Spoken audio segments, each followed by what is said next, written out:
విశాఖ పశ్చిమ నియోజకవర్గం YCP MLA అభ్యర్థి ఆడారి ఆనంద్ కుమార్ జోరుగా ప్రచారం చేస్తున్నారు. ఈ క్రమంలో టీడీపీ నాయకులపై మండిపడ్డారు. తెలుగుదేశం పార్టీ దిగజారుడు రాజకీయాలకు పాల్పడుతుందని ఫైర్ అయ్యారు. 92వ వార్డులో ఆడారి ఆనంద్ కుమార్ ఇంటింటా ప్రచారం చేశారు. జీవీఎంసీ కోఆప్షన్ సభ్యులు బెహరా భాస్కరరావు ఆధ్వర్యంలో ఈ ప్రచార కార్యక్రమం విజయవంతంగా ముగిసింది. ప్రచారం చేసిన సందర్భంగా ఆనంద్ కుమార్ టీడీపీపై పలు ఘాటు విమర్శలు చేశారు. ప్రజాదరణ చూడలేక టీడీపీ విష ప్రచారం చేస్తుందని ఫైర్ అయ్యారు. ఓడిపోతామన్న భయం టీడీపీ నాయకుల్లో ఉందని ఆనంద్ అన్నారు.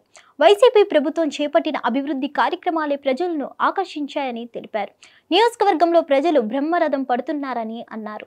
నియోజకవర్గంలో తాము చేసిన అభివృద్ధి కార్యక్రమాలే తమ విజయానికి బాటలు వేస్తున్నాయని అన్నారు. తాను గత కొన్నేళ్లుగా ప్రజా సమస్యలు పరిష్కరిస్తూ ముందుకు సాగుతున్నామని తెలిపారు. గత 2.5 ఏళ్లలో 262 కోట్ల రూపాయలతో అభివృద్ధి పనులు చేపట్టామని అన్నారు. అభివృద్ధి చేసిన పార్టీకే ప్రజలు పట్టం కడతారని అన్నారు. నియోజకవర్గ ప్రజలు వైసీపీ వైపే ఉన్నారని, విజయం వైసీపీదేనని ధీమా వ్యక్తం చేశారు. మాతో పాటు బొత్స ఝాన్సీ గారు కూడా తోడయ్యి మీ గురించి మీ గ్రామంలోనే పోరాడడానికి మేము సిద్ధంగా ఉన్నాం. జరిగింది గతం మీరు చాలా ఇబ్బంది పడ్డారు, నాకు తెలుసది. ఈ రోజు దానికి మిమ్మల్ని ఏదో మీ బాధని ఈ రోజు నేను నా మాటల ద్వారా తగ్గించే ప్రయత్నం అయితే నేను చేయటం లేదు. మీ బాధలు లేవంటం లేదు. మీ బాధ నా బాధ అంటే ఎంత నేను ఫీల్ అయినంటే ఈయన చెప్తున్నప్పుడు ఏదో చెయ్యాలి మనం. నేను ఎన్నోసార్లు మీ గురించి, ఈ వెంకటపురం గ్రామం గురించి ఎన్నోసార్లు నేను ముఖ్యమంత్రి గారి దగ్గరికి వెళ్ళడం జరిగింది. గడిచిన 2 టర్ములు మీరు ఇక్కడ ఈ ప్రాంతంలో ఎమ్మెల్యేగా గణబాబు అనే వ్యక్తికి అవకాశం ఇచ్చారు. అవకాశం ఇచ్చిన వ్యక్తి ఎమ్మెల్యేగా ఈ గ్రామానికి ఏం చేశాడో ఒక్కసారి మీరే ఆలోచించుకోండి.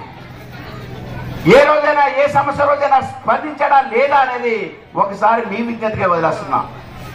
కానీ ఆడారి ఆనంద్ కుమార్ అనే వ్యక్తికి ఈ రోజు వరకు మీరు ఓటు వేయకపోయినా రేపు భవిష్యత్తులో ఆయన శాసనసభ్యుడైతే ఈ గ్రామ అభివృద్ధికి ఎంత కృషి చేస్తారో ప్రతి ఒక్కరూ పేరున గ్రహించి ఆడారి ఆనంద్ కుమార్ గారిని, అలాగే ఈ ప్రాంతం నుంచి ఎంపీగా పోటీ చేస్తున్న కాపు సంఘ నాయకులు పెద్దలు బొత్స సత్యనారాయణ గారి శ్రీమతి బొత్స ఝాన్సీ గారిని కూడా నిండు మనసుతో ఆశీర్వదించాలని మిమ్మల్ని అందరినీ పేరున కోరుతూ సెలవు తీసుకున్నాను. మేనేజ్మెంట్ పిలిపించి తప్పకుండా మనం వాళ్ళని నిలదీసి మనం అడుగుతామని సందర్భంగా మీ అందరికీ తెలియజేసుకుంటూ, మరి అవకాశం ఇచ్చిన పెద్దలందరికీ కూడా ధన్యవాదాలు తెలియజేసుకుంటూ, అలాగే గ్రామస్తులు మాటిస్తున్నాను, ఎట్టి పరిస్థితుల్లో మీ గురించి నేను పోరాడి, నాతో పాటు బొత్స ఝాన్సీ గారు కూడా ఆవిడ కూడా పోరాడతారు.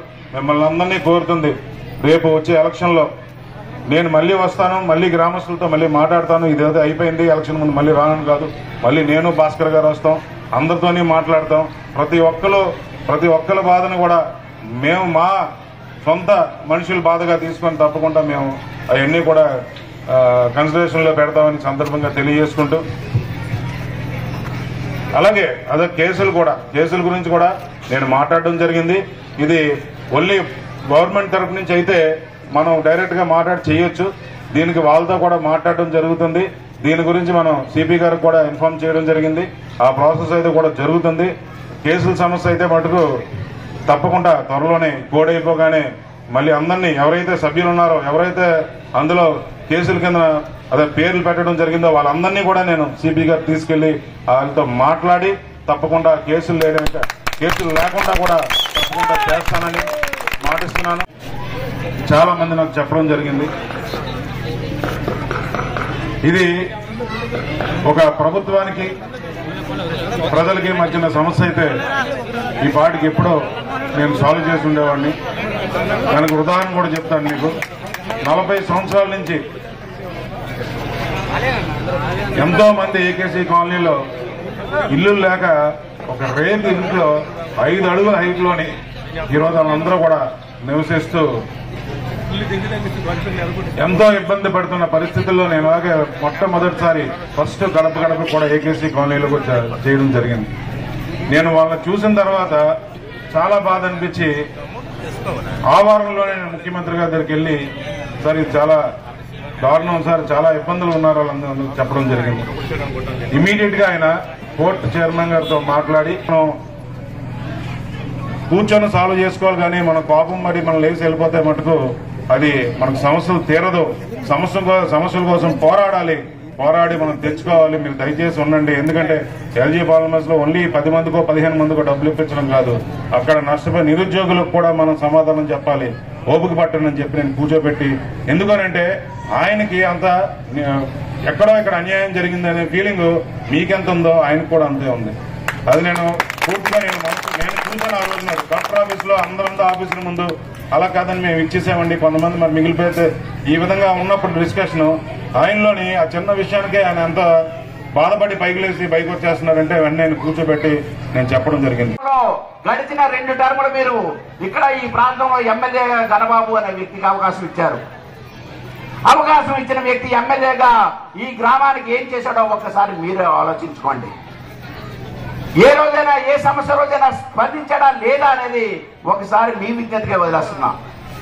కానీ అడార ఆనంద్ కుమార్ అనే వ్యక్తికి ఈ రోజు వరకు మీరు ఓటు వేయకపోయినా రేపు భవిష్యత్తులో ఆయన శాసనసభ్యుడైతే ఈ గ్రామ అభివృద్ధికి ఎంత కృషి చేస్తారో ప్రతి ఒక్కరూ పేరున గ్రహించి అడార ఆనంద్ కుమార్ గారిని, అలాగే ఈ ప్రాంతం నుంచి ఎంపీగా పోటీ చేస్తున్న కాపు సంఘ నాయకులు పెద్దలు బొత్స సత్యనారాయణ గారి శ్రీమతి బొత్స ఝాన్సీ గారిని కూడా నిండు మనసుతో ఆశీర్వదించాలని మిమ్మల్ని అందరినీ పేరున కోరుతూ సెలవు తీసుకున్నాను.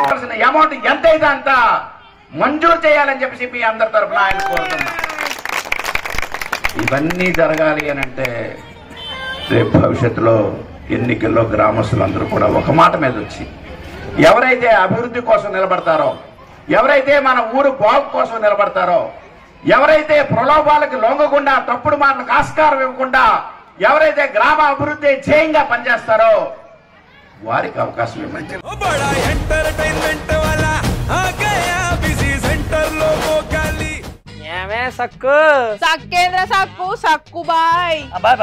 బాయేంద్ర భార్గవ్ గిరాకొచ్చే టైం ఏంది? కస్టమర్లు వస్తున్నాడు, రేడికల్ పీగురి.